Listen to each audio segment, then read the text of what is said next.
The alien marketplace was alive with noise and color. Strange lights glowed from tall stalls, smoke rose from pots of boiling food, and voices from 100 species mixed into a wild storm of sound. Large beasts with scaled backs carried loads of fruit. Metal merchants shouted about weapons that hummed with hidden power. The place was never quiet, never still. But in the middle of this busy day, a sudden scream cut through the air like a knife. A small alien child ran between the legs of the crowd. His clothes were torn, his face wet with tears. Behind him came masked figures, tall and dark, holding long silver blades that shone in the sun. People saw them, but quickly turned away. Some pulled their stalls shut. Some moved their children back. Nobody dared to step forward. Everyone knew the assassins were not to be challenged. The child tripped and fell. He cried out, crawling to his feet, but the killers were closing in. One lifted his blade high, ready to strike. In that moment, a single figure stepped into the path. A human man. His clothes were plain and worn. His hands were rough, his eyes tired, but he did not move aside. He stood like a wall in front of the terrified child. The assassins paused for a heartbeat, surprised. A human? Here. They laughed, a cold and bitter sound. "Step aside, fragile one of them said in a voice like broken glass. But the man did not answer. He only raised his arm as the blade fell. Steel tore across his skin. Blood sprayed, but he did not move away. The child gasped, clutching at the man's leg hiding behind him. The assassins struck again. Another cut across his chest, another slice at his shoulder. Each time he blocked with his body, taking the wounds that were meant for the child. The crowd gasped in horror, yet no one moved to help. "Why do you protect him?" Another assassin hissed. "He is not your kind." The human's voice was quiet, almost lost in the noise of the market. "Because he is only a child." The assassins grew angry. They struck faster, their blades a storm of silver. Blood ran down the human's arms, staining the ground. His legs shook, but he refused to step back. His eyes burned with a strange fire, not of anger, but of stubborn courage. The child's small hands clung to him, trembling, while the killers circled like wolves. Then something strange happened. The assassins looked into the crowd and noticed eyes watching them. Whispers spread. The human does not move. He takes the blades. People who once turned away now stared in silence. The killers grew uneasy. This was no longer a simple strike. This was becoming a story. With a final hiss of frustration, the assassins stepped back. "This is not finished." Their leader spat, pointing his blade at the bleeding man. "We will return." Then, as fast as shadows, they vanished into the crowd, leaving only silence and the heavy sound of blood dripping on stone. The human staggered, his chest rising and falling with effort. He turned to look at the child, who stared back with wide, wet eyes. The boy whispered, "Why? Why did you save me?" The man tried to smile, though his lips were pale. "Because you were afraid?" His knees buckled. He collapsed on the ground, the child catching his arm, crying out for help. At first, the crowd stayed still, watching. Then, slowly, a few aliens stepped forward. Healers ran with glowing vials. Merchants who had hidden before now rushed to lift the man from the ground. Whispers filled the air, moving from mouth to mouth. A human protected one of ours. He stood against blades. He did not run. The child's family arrived moments later, dressed in fine robes with guards at their side. They pushed through the crowd, their faces pale with fear and shock. The child ran into their arms, safe at last, but his small voice trembled as he pointed back.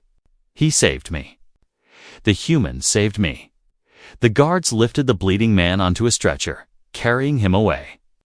The crowd followed with wide eyes, still whispering.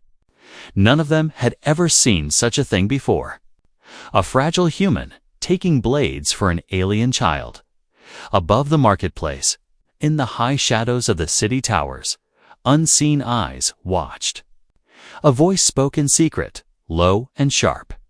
The assassins failed. But the story has begun. And so, on that single day, in that single moment of courage, everything changed. The human had no idea that his simple choice to protect a child would echo across worlds. He had no idea that this wound would open doors to power, danger, and destiny. He only knew that he had bled for an innocent. But others had seen.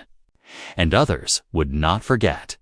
The incident was over, but its shadow had only begun. The human slept for days. His body was broken, cut in many places, and his blood had nearly drained away on the stones of the marketplace. Healers wrapped his wounds with glowing cloth and poured strange liquids into him that burned like fire but healed like magic. Sometimes he opened his eyes for a moment, hearing voices around him. But then darkness pulled him back down. While he slept, the city talked. The story spread faster than wind through dry grass. At first, it was only a whisper. A human stood against assassins. Some laughed, saying it was impossible. Humans were weak, fragile, untrained. But the witnesses swore it was true. They had seen him stand without fear, had seen him bleed for a child not his own. And when more voices joined in, the laughter stopped. The whisper turned into rumor, and the rumor into something larger. Merchants in the market told the story again and again, each time with new details. Some claimed he took 10 blades, others swore it was 20. Some said the assassins fled because they feared his strength. Others whispered that the assassins were cursed the moment they struck him.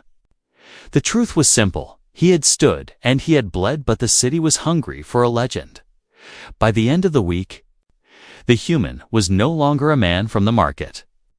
He had become the blade taker. Children repeated the story in the alleys, playing games where one pretended to be the human while others struck with wooden sticks. Adults lowered their voices when they spoke of him, glancing around as though the walls themselves might be listening. Because now there was a question burning in every mind. Who was this man, and why had he risked his life? Meanwhile, the assassins were silent. None dared show their faces. Their employers were furious, for their plan had failed. The child still lived, protected by Fedor, by the strange courage of a human. The city's rulers began to worry. If the assassins struck once, they could strike again. And if the human story spread, it could shake the fragile balance of power. The child's family had not left his side since that day. They were wealthy and respected, but their influence stretched far beyond money. Whispers hinted that the child was more than he seemed, someone important to the future of their people. That made his survival a matter of politics, not just life. And so, when the child told his parents, "The human saved me," they listened with heavy hearts.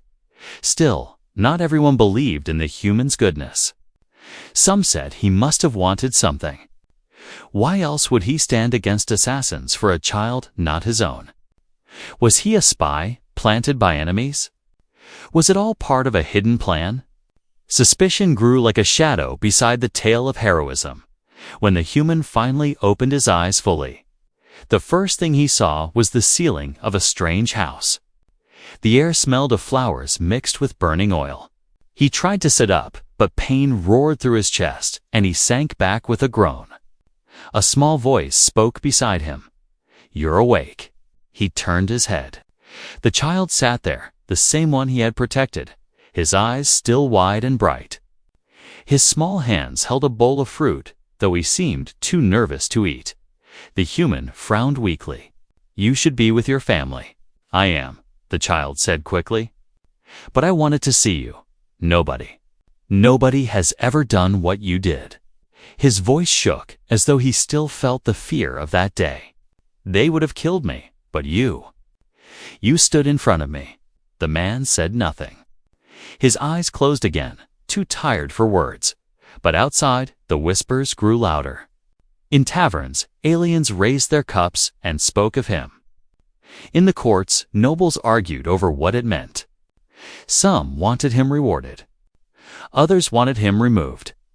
For in a city where strength was measured in bloodlines and wealth, the act of a poor human had disrupted everything.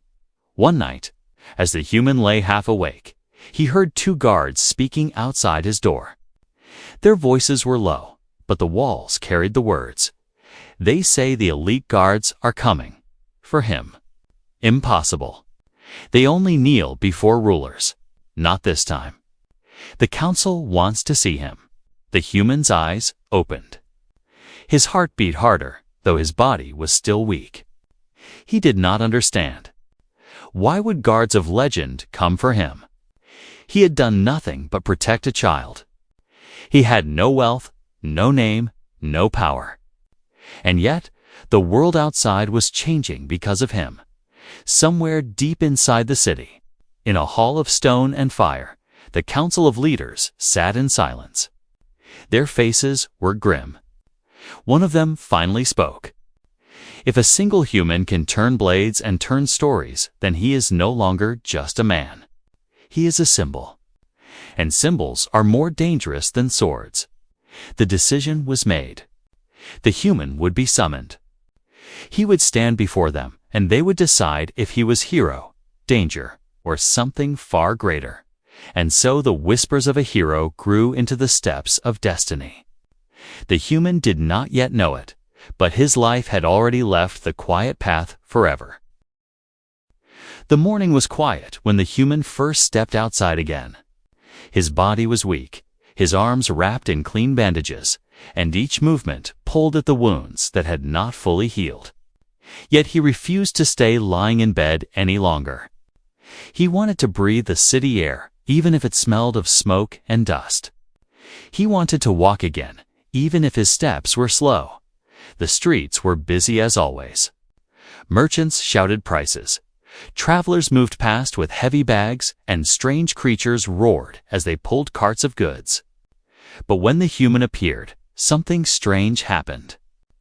The noise softened. People looked at him. Some lowered their eyes with respect. Others whispered behind their hands. A few children ran closer, staring at the bandages as though they were medals of honor. He frowned, uncomfortable with the attention. He had never asked for it. He had only acted when the child was in danger. He wanted no reward. Yet everywhere he went, the whispers followed him like shadows. That is him. The blade taker. He is the one who stood against death. By evening, he returned to the small house where he had been recovering. But before he could close the door, a sudden sound shook the street, the heavy rhythm of boots, moving as one. The ground itself seemed to tremble. The crowd scattered, running into alleys, pulling stalls shut. Silence fell. Only the footsteps remained. The human turned his head. Down the wide road, a line of figures marched forward. Their armor glowed like silver fire, each piece carved with marks of power. Tall helmets hid their faces, and long spears gleamed in their hands. They were not common soldiers. They were not city guards. They were the elite, the protectors of rulers, the untouchable shield of the council. And they were coming for him. He stood frozen, his breath caught in his chest. The crowd pressed back against walls, watching with wide eyes. Nobody spoke. Nobody dared. For to see the elite move through the streets was rare. And to see them march toward a simple human was beyond belief. When they reached him, they stopped as one. The sound of their boots silenced the air. The leader, taller than the rest, stepped forward. His spear struck the ground with a deep echo. Human. The leader's voice rang out, cold and sharp, yet heavy with command. You are summoned.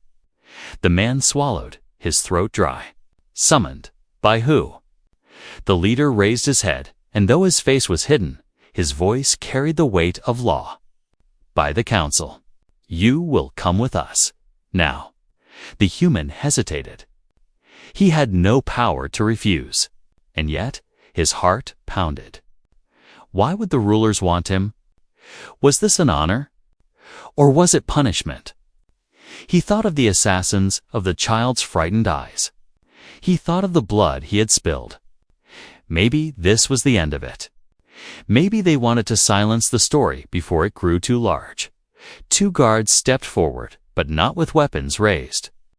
Instead, they bowed their heads in action so shocking that gasps filled the street. The elite did not bow to strangers. They bowed only to leaders, to those chosen by fate. The humans stared in confusion, but the guards said nothing more. With slow steps, he followed them. The march through the city was heavy with tension. From windows above, faces peered out. From alleys, whispers rose. The elite walk with him. The human is summoned. What will become of him? At last, they reach the gates of the council hall, a structure of black stone and golden fire. Its towers reached so high they seemed to pierce the sky. The doors opened with a sound like thunder. And the human stepped into a world he had never known. Inside, the hall was vast. Flames burned in tall glass tubes, casting long shadows across the stone floor. High above, banners hung with the symbols of ruling families.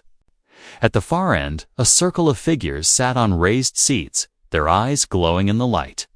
The council, the human steps, echoed as he was led forward. The guards stopped and struck their spears against the ground in salute. The council's voices whispered among themselves, sharp and curious. Finally, one of them spoke. You are the human who stood against assassins. You are the one who bled for a child, not your own. The man did not answer. He felt small beneath their gaze. Another voice, colder, asked, Why did you do it? What did you hope to gain? The human raised his head. His voice was quiet, but steady. I gained nothing. I did it because he was only a child. He was afraid. A silence fell over the hall. The council members looked at one another. Some frowned, some smiled faintly. Then the leader leaned forward. Perhaps you speak truth. Or perhaps you are more dangerous than you seem. A man who takes blades without fear can move more hearts than 1,000 warriors. Such men can shape the future. The human felt the weight of their words press down on him. He had never thought of shaping futures. He had only wanted to stop a child from dying. Yet here he stood, before rulers. Judged for courage he did not even think of as courage. The council leader's voice cut through the silence again. You will remain under our watch. The story of the blade taker cannot be ignored. You are no longer only a man. You are a symbol, and symbols must be guarded. The guards struck their spears once more, the sound like thunder. The human stood in the middle of the hall, unsure if he was prisoner, guest, or something in between. But deep inside, he knew one thing. His life was no longer his own. The summons had changed everything. The council hall was heavy with silence. The human stood alone under the eyes of rulers whose power reached across worlds. He felt the weight of their stares pressing into him, but he did not lower his head. He had already faced blades. The judgment of strangers could not frighten him more than death. One of the council members leaned forward, his robes shining in the firelight. His voice was calm, but sharp like a knife. Do you know who it was you saved that day? The human frowned. A child. That is all I know. The hall murmured at his answer. Some shook their heads. Some looked at him with something close to respect. The leader of the council raised his hand, and the whispers fell into silence. His voice carried across the vast chamber. That child was not only a boy of our people. He is heir, blood of the royal line. The one chosen to inherit the throne when his time comes. The words struck the human like a blow. He blinked, unsure if he had heard correctly. Air. He repeated softly. Yes, the leader said. The assassins who struck that day were not criminals. They were blades hired by those who fear what the child will become. If they had succeeded, a future would have ended. But you, his eyes narrowed. You stood in the way. You, a human, saved our future. The hall echoed with murmurs again. Some spoke in agreement. Others hissed with distrust. One counselor rose from his seat, his voice filled with anger. This is dangerous. He has already become a story among the people.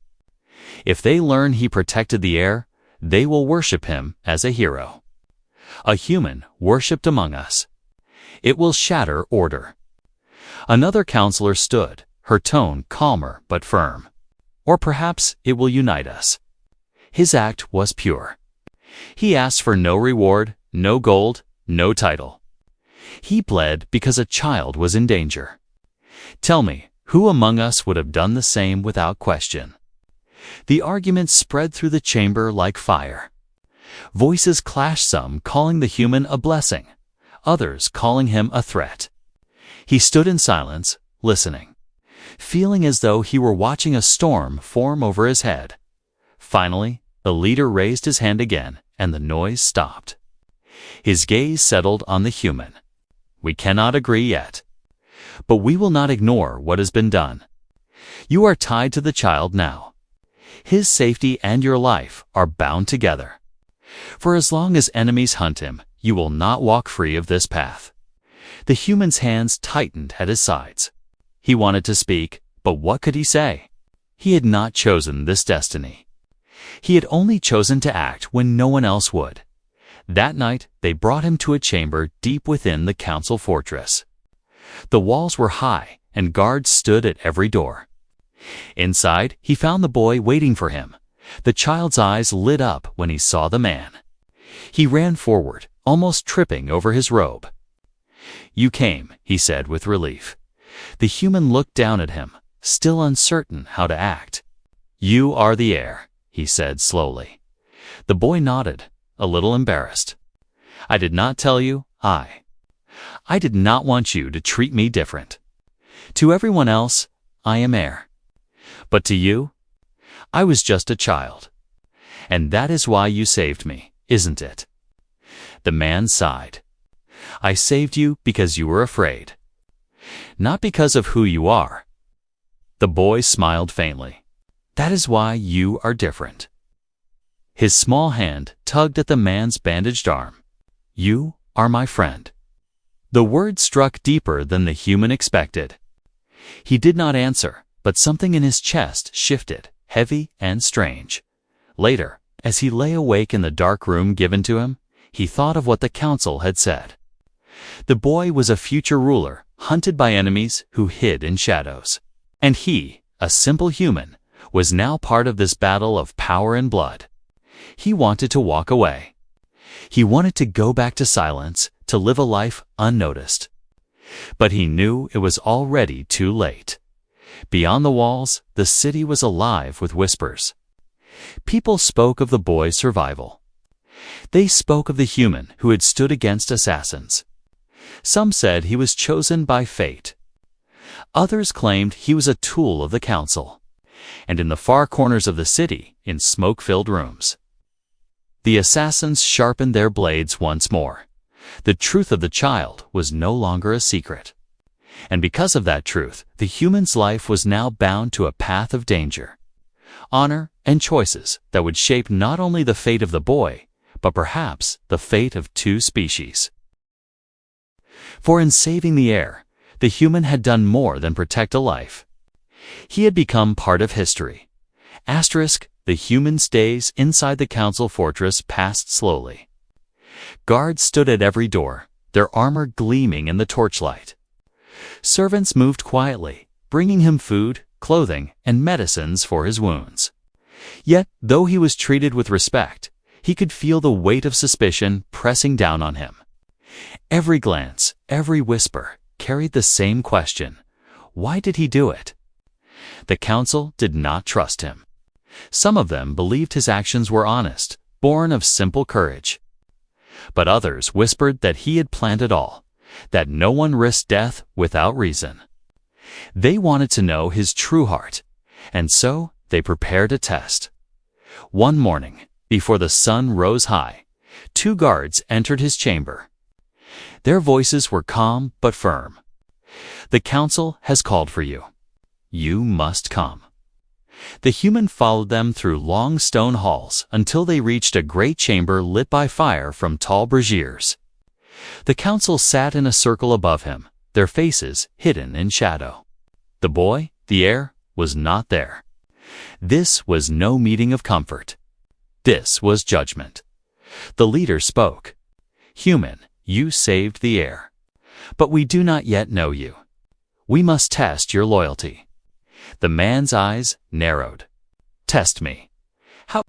A servant stepped forward carrying a chest of black iron. The lid opened. Inside lay piles of gold coins, bright gems, and weapons edged with glowing silver. The wealth inside was enough to buy ships, armies, even kingdoms. The servant placed the chest at the human's feet. "Take this," one counselor said. "It is yours if you swear to serve us. Protect the heir, and you will live as a lord among our kind. Refuse, and you may leave, but you will leave with nothing." The chamber grew quiet. All eyes waited for his answer. The man looked down at the chest. The light from the gems shone against his face. For a moment, he thought of his past, his long days of struggle, his years of hunger and pain. With this wealth, he could buy comfort he had never known. He could leave this city, leave this world, and never suffer again. But then he thought of the child. The boy's frightened eyes in the market. The small voice that had called him friend. Slowly, the man closed the chest. The sound echoed like thunder in the silent hall. "I did not stand in front of the child for gold," he said quietly. "I stood there because he was afraid. I need no payment for that." Gasps rippled through the chamber. Some of the counselors stared in shock, others with hidden admiration. But one, a sharp-eyed man in silver robes, leaned forward with a sneer.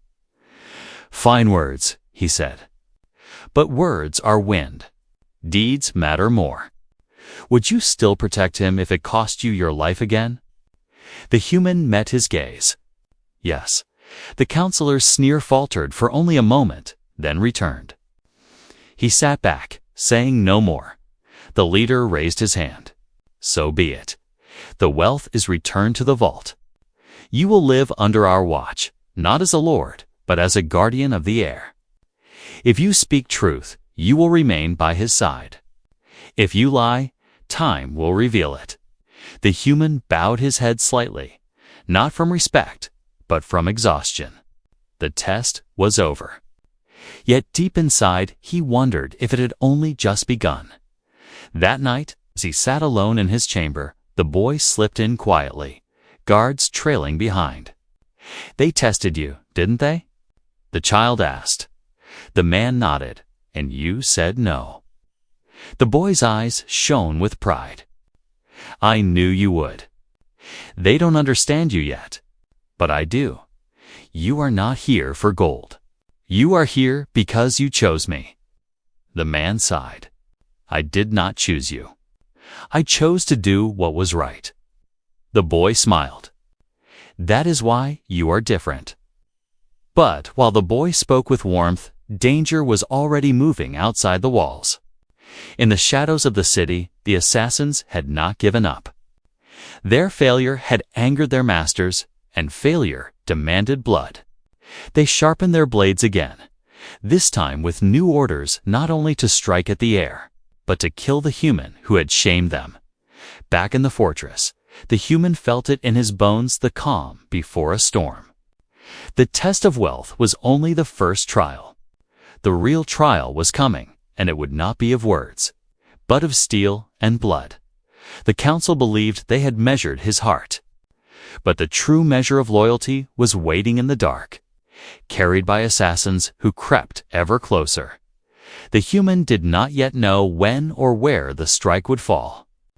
But he knew one truth. He would stand again. The night of the royal gathering burned bright with light. Tall towers shone with golden fire, and banners of every noble house hung across the great hall.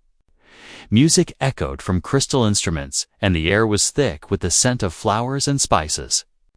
Rulers, merchants, and warriors from every corner of the empire had come to witness the heir stand before the council for the first time since the attack. The human stood at the edge of the hall. His wounds healed, but his body still bearing scars. He wore no armor, only a plain cloak given to him by the boy. Yet even without fine robes or shining weapons, eyes turned toward him. Some with curiosity, some with suspicion, and some with quiet respect. For he was no longer just a stranger in their city. He was the man who had taken blades at the center of the hall. The child stood close to his family, dressed in white robes marked with the seal of the royal line. His small hands trembled, but his chin was lifted. He was learning to carry the weight of destiny. Even though he was still so young, the music rose, and the council leader's voice echoed across the hall. Tonight, we show our people that hope still lives. The heir stands unbroken before you all. Applause filled the chamber, but beneath it, the human felt a chill. His eyes scanned the crowd. Something was wrong. Too many shadows clung to the corners of the hall. Too many figures moved without sound. His instincts tightened like a fist in his chest. Then, in the space of a heartbeat, the music shattered. A cry rang out. Dark shapes dropped from the high beams above. Masked assassins, their blades glowing red with poison, fell like predators onto the gathering. The hall erupted into chaos. Nobles screamed. Guards rushed forward. The assassins struck fast, their blades cutting down anyone who stood in their path. Their target was clear the air. The child froze in terror, his eyes wide as the killers closed in. His family shouted for guards, but the assassins moved too quickly. And then, the human moved. He broke into a run, his cloak tearing as he shoved through the crowd. His body slammed against the nearest assassin, knocking the masked figure to the ground. A blade slashed across his arm, blood spraying, but he did not stop. He pulled the boy behind him. His body once again the wall that stood between death and innocence. The assassins hissed in fury. Again, human. You will not leave alive this time. The human's chest heaved, his fists clenched, but his voice was steady. You'll have to kill me first.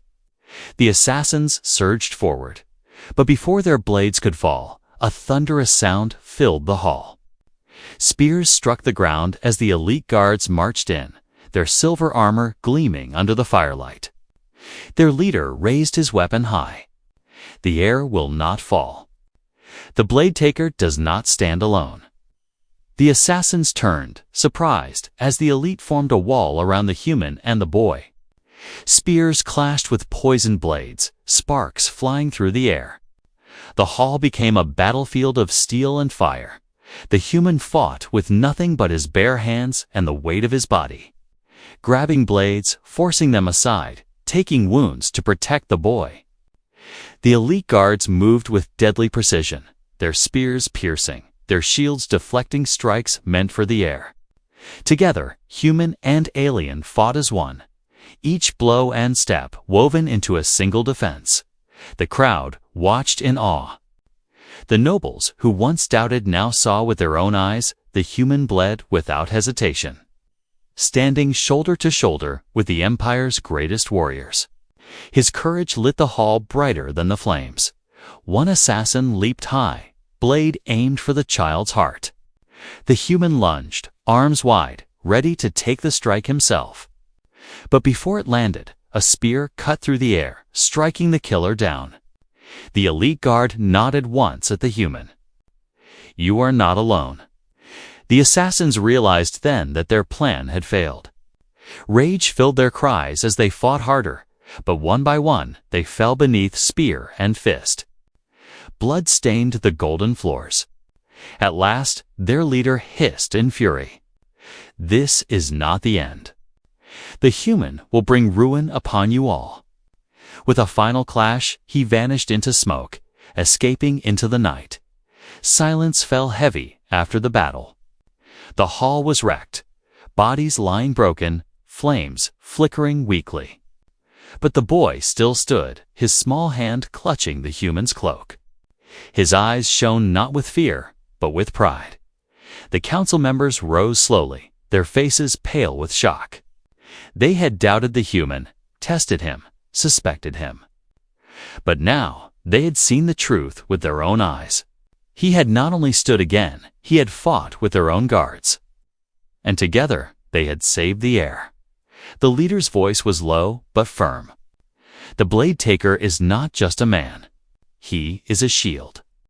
And from this day forward, his place is at the side of the air with the elite." The guards struck their spears in salute. The human stood breathing hard, his body aching with new wounds. But he did not bow or boast. He only placed his hand on the boy's shoulder and whispered, "You're safe." The hall erupted in whispers once more, but this time they carried no doubt. The legend of the blade taker had grown, and it would not be silenced.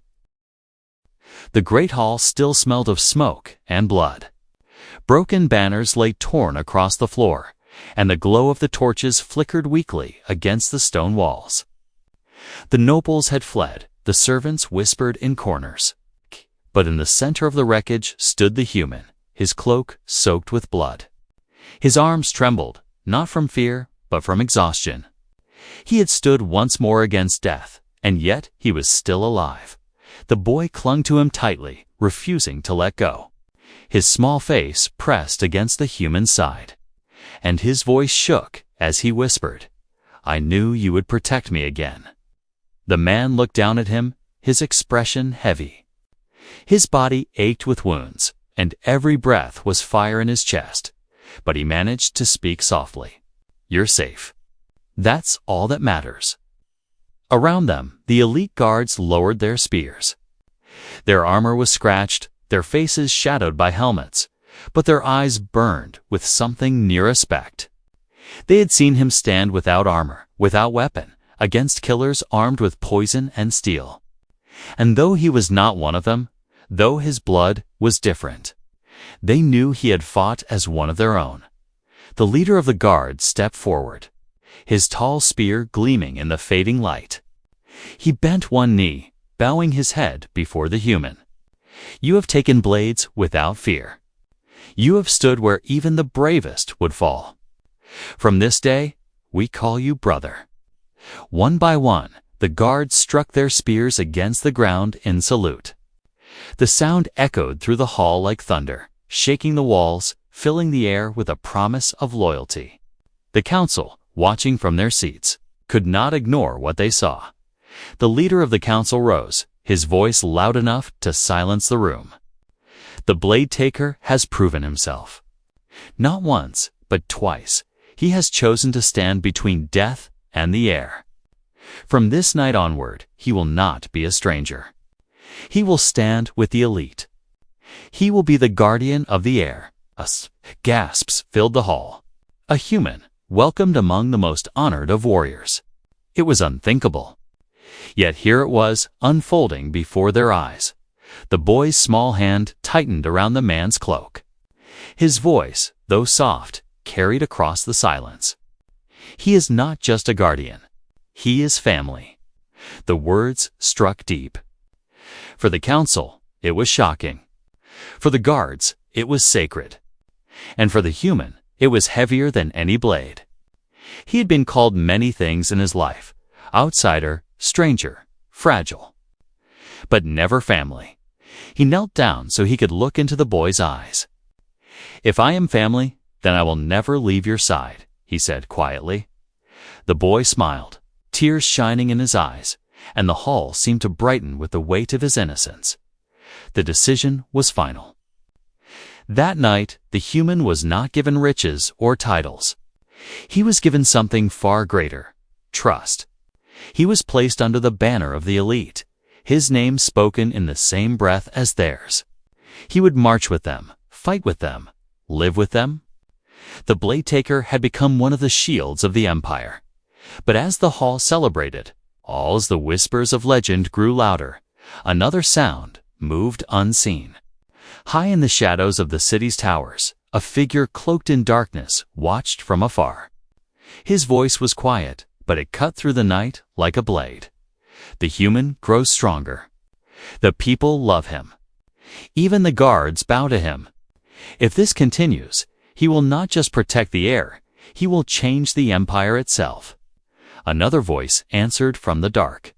Then we will strike again, not against the boy. Against him? If the Blade Taker falls, the story ends. The first figure nodded slowly. But if he does not fall, then perhaps the story is only beginning. Far below, in the quiet of the fortress, the human lay awake. The boy slept peacefully beside him, safe at last. The guards stood watch at the doors, their spears steady, their loyalty unshaken. Yet the man's thoughts were restless. He had never wanted power, never wanted legend. All he had ever wanted was to do what was right. But now he understood the truth. Stories are stronger than blades. Stories move hearts, stir crowds, build futures. And whether he wished it or not, he had become a story. He looked out the window at the city lights glowing in the distance. His voice was low, a whisper meant only for himself. If they come again, I will stand again, no matter how many times it takes. And in the silence that followed, it was clear the tale of the Blade Taker was not ending here. It was only the first chapter of something far greater.